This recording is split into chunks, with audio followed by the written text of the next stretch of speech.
going on? I'd like to welcome everybody back to the WickerShire project.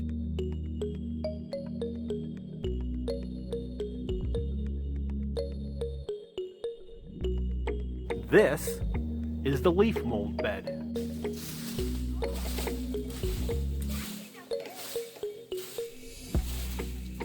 In my last video, we were talking about vermiculture, and that is the raising of worms.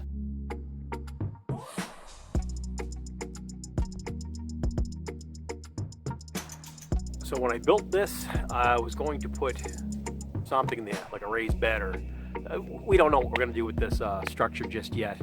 But for now, well, we're not doing anything. We're filling it up with leaves. I'm collecting them on the property.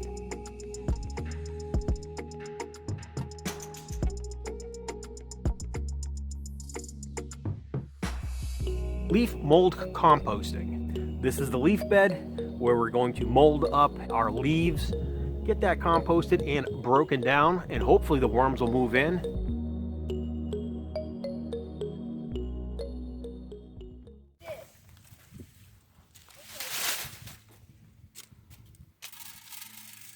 Should stay moist. We have a thickness on there. That stuff is just a few inches off the topsoil. This is about a foot deep. I'll probably get another foot. We'll pack it down, we'll press it, we'll water it. We'll throw cardboards and paper and anything that's biodegradable.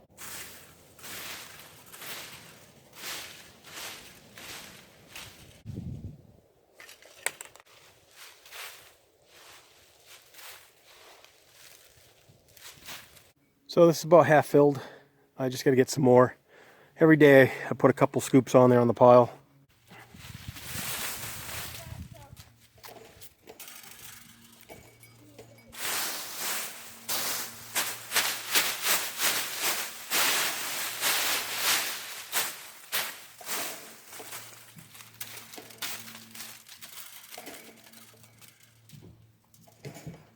We've been adding to it every single day. I've been putting my eggshells out there, coffee grounds, adding the leaves. Also in that NPK video for you guys, before this one, we mentioned some homemade fertilizer using eggshells, coffee grounds, and dried bananas. So basically, banana peels, you want to dry those for at least a week or two. And the eggshells, once those are baked dry, you grind them up in a grinder. And the coffee grounds, you got to spread those out on a sheet of aluminum. And once those have been completely dry over 1 week, you guys can add those all together as a dry NPK top fertilizer, dressing your soil. And it's mostly ground down fine so that it is a slow release product. Basically, you drop it on there, it's going to last for quite some time. The two things that might break down first is going to be the banana peels, followed by the coffee grounds, and then the eggshells, even though they're ground to a powder, will last you quite some time. And it should keep a ton of calcium in the soil, plus other trace minerals.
We're not looking to compost branches or any sticks. It's leaf mold. So strictly leaves. As many big sticks as we can get out of the way, pull those out. You don't have to get all of them. They'll mold up and they'll stay moist longer. But yeah, once you put the layers on there every couple of days, you're just going to pat it down, add a new layer every day, a couple of scoops, and as it breaks down, that leaf mold will get smaller and smaller and smaller as the year progresses. So we'll keep an eye on this, and maybe we'll put some chicken feed on the top of that. Chickens that I have will go in there. They can jump on, scratch through that dig. They'll help break that pile down a little bit faster for me. Once a week, just give it a water. You don't have to flood it too much. The idea is the bottom of it's what's going to get nice and wet down there and moldy.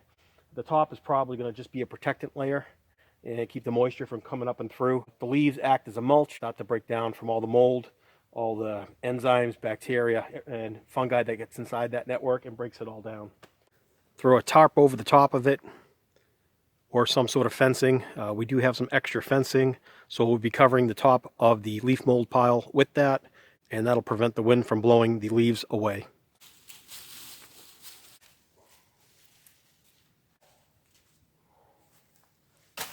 There is a special homesteader out there.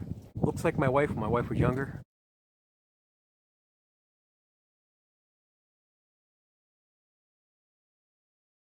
Check out Nadine from Farm Girl in Progress. Give her some support. She is a gardening channel. They do have a small homestead up there in Pennsylvania.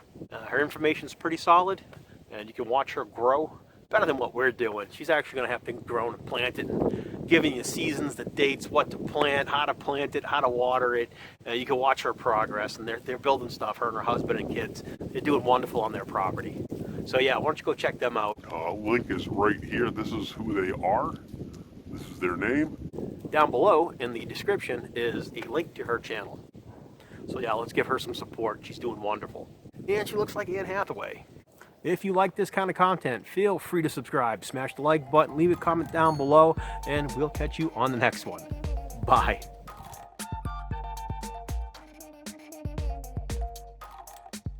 And no, I know a lot of you guys keep saying this in the comments, I keep deleting it. No, you look like Jack Black. I don't. Yeah, I can see how Jack Black and I might share some mannerisms. Maybe a little bit. Should probably contact him and see if he'll do a little 10-second skit for me. Like, this is me, and that is him. How to tell if a crawfish is dead is they don't move, they lay on their side. You pick them up and smell them. Yeah, pretty quickly you'll be able to tell whether or not it was alive or dead overnight. So it's a pretty fast process. He brought down the moped. It's running pretty good. He's kind of going heads over tails fixing the damn thing.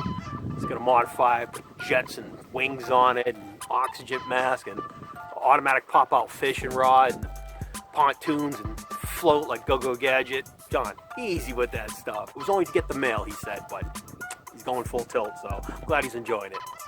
Got all the crap on my hands from the leaves, and I gotta itch my ear. Yeah. Watch me go out there and work and the camera not be on. Yeah, it wasn't. Just turn the camera on. Gotta be careful with that kind of thing when you're vlogging for YouTube. See, I do stuff around here. This is the next day. I'm out here building this compost pile.